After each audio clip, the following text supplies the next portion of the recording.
పండితులుగా చెప్పుకునే వారు ఒక పంచాంగాన్ని సంకలో పెట్టుకుని తిరుగుతూ ఉంటారు.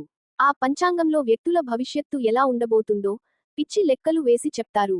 ఈ భవిష్యత్తు అనేది ఎంతకాలం చెప్పగలరు అంటే, గతంలో ఉగాది రోజు కొత్త పంచాంగ పుస్తకాన్ని విడుదల చేసి ఏడాదికి సరిపడా జాతకం చెప్పేవారు.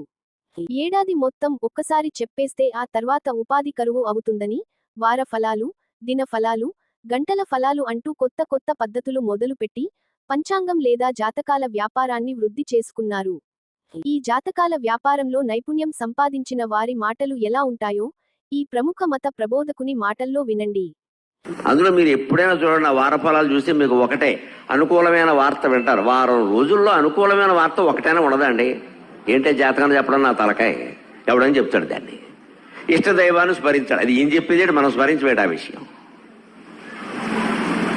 ఆర్థిక విషయాల్లో జాగ్రత్తగా ఉండండి, జీవితాంతం ఉండాల్సిందే. ఈ వారం ఒక్కటే ఉంటే సరిపోయిందా? అలాంటివే ఉంటాయి ఖచ్చితంగా. ఈ తేదీ నీకు జరుగుతుందని ఎవరూ చెప్పరు, వారికి ఆ ధైర్యం లేదు. శాస్త్రమే చెప్పదు అలాగా. వారిని తప్పు పట్టను నేను, వారు తప్పు కాదు, శాస్త్రమే అలా చెప్పదు.